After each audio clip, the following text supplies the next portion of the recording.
This was supposed to be the start of the biggest week in college football. We were looking ahead to October the 12th, but no matter how great the slate is this week, going to have a hard time replicating the chaos, the drama, just the outright wildness that was this past week in college football, where we had Vanderbilt beating number 1 Bama, Arkansas beating number 4 Tennessee. They had another top 10 SEC team go down in Missouri. It's the first time in almost 20 years 3 top 10 teams in the SEC got beat. That's Danny Kanell. We're also going to bring in Josh Pate here as we talk more college football, and we want to start with the team that was at the very top, Josh, and that's Alabama. And you made the grave mistake of leaving your home in Nashville, where we had the biggest game of the week, to take your tour elsewhere as the goalposts are being paraded out front of your house. What's up? Yeah, but you tell me. I don't know. I'm going to unprofessionally ask this. What is wrong with me? Look, I'm in my bomb shelter. I'm not even in the studio. I got a couch over here I'd like to lay down on, and I would just like to vent to both of you guys. Do you know what it's like? All due respect to the folks in College Station. Loved our trip out there. But do you know what it's like to be sitting on a tarmac 700 miles from home, and you just went and watched a blowout, a splattering, as Meemaw would call it, at Texas A&M, and you're watching an upset unfold, and you're watching them tear down the goalpost, and they carry them down Broadway, not to give out too much information about our whereabouts here, but I'm 1 block off Broadway. That's where our studio is in Nashville. I could have watched it out the window and seen a better show than we saw, and we flew all day and 1,400 miles round trip to get there. College football is so beautiful, but yet it's so cruel, and it was both to me Saturday. I want to point your attention to the thing I think is grabbing everybody's eyes here as they watch this, what we call the lower third, culture problem brewing in Tuscaloosa. Now, who said that? What's going on here? Is that, do one of you guys think that there's a culture problem? I heard it was there? Pate. I don't know if this is a producer Noah special or if this is a Pate State special. Pate State? Is there a culture problem at Pate State, too? Kanell is so toxic, I just assumed he was going to buy into this. So I kind of had Noah drag it out there as bait. Let me say this. If Kanell doesn't believe it, a lot of people are saying it outside of Danny Kanell world, and I have found everything from DeBoer needs to dress a little better on the sideline, to Malachi Moore needs to be sent off to Guantanamo for his actions late in the game, to they don't need to play practice at music anymore. I also don't know if you guys are aware of this, but they let him eat ice cream in the facility. These are not jokes. They are, but they aren't, because I've heard all these things. And from what I can tell, I could be wrong here. What do I know about Alabama? I think they probably got about the same culture they had 6 days ago, prior to Saturday, when they beat Georgia. Here's what's happening. What's happening is kind of if you've ever gone bumper bowling, which I used to love because it's all reward and no risk, the bumpers keep things from ever going in the gutter. That was Nick Saban's Alabama. Like, they had this hiccup against Georgia Southern one year, and who just opened the option on them, and they weren't ready for it. But by and large, they were immunized from the problems of everyday college football. And at least in the early going, what we're finding out is Kalen DeBoer's Alabama is merely human. For all we know, they could still compete for a national title, but they're no longer immunized, and people are wildly speculating about why that is. It could just be college football changed. It could be there's only one Nick Saban.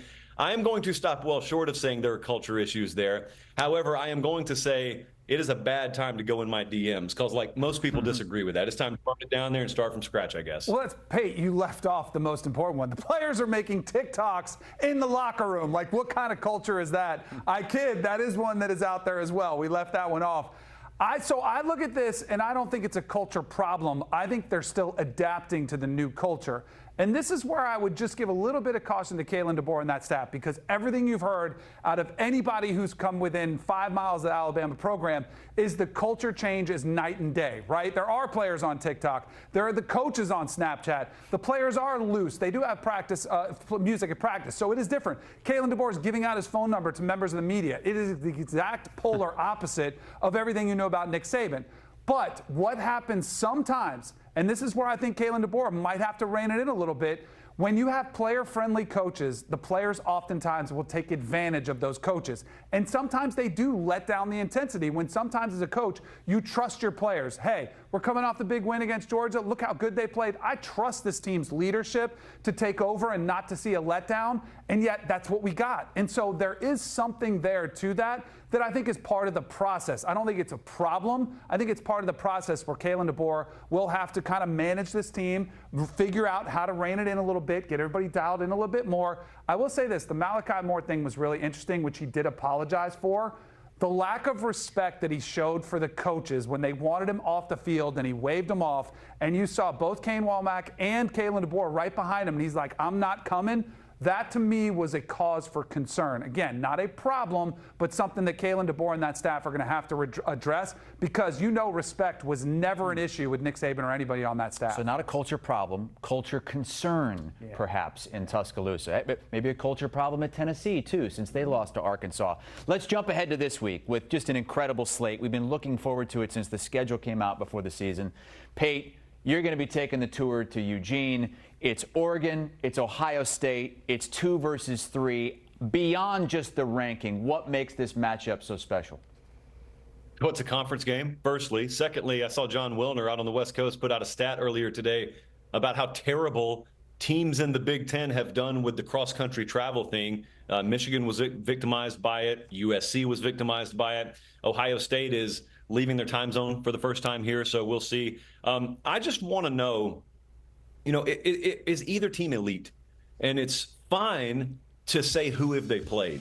But I've never been of the opinion that because someone hasn't played someone, they're automatically incapable of being elite. Like if I took a world-class track athlete and put him in a middle school field day, they'd smoke all the middle school kids. It would be dumb for me to say, well, yeah, but I mean, come on, who have they raced? Well, nobody, but they're still really fast. So I want to know, is Ohio State that team? Because they've done what elite teams should do. They blew out Michigan State. They blew out Iowa.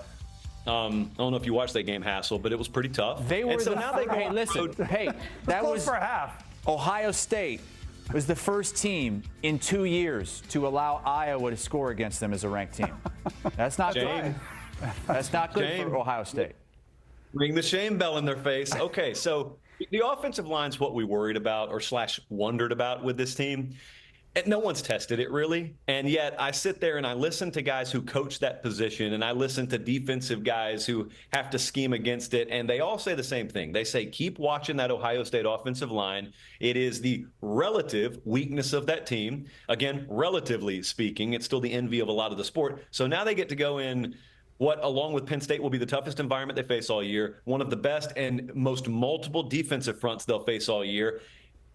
Honestly, they've been great in the red zone. I really struggle to know what to fully expect here. Like Ohio State being favored in Eugene is no small thing, because Vegas has Oregon as a consensus top 10 team. So to be favored in their building means someone thinks very highly of you as well. And they should. Ohio State's been awesome. I will say this, Tennessee, Missouri, Ole Miss were awesome against nobodies, and then they got exposed someone. I'm not saying Ohio State gets exposed, but I am far more interested and unsure of what I'm going to get from the Ducks. That's the team that I feel like people are sleeping on, because we haven't seen them reach their max potential. And that might be a work in progress over the course of the season, but I'm more concerned, kind of interested to see what the Ducks look like than the Buckeyes.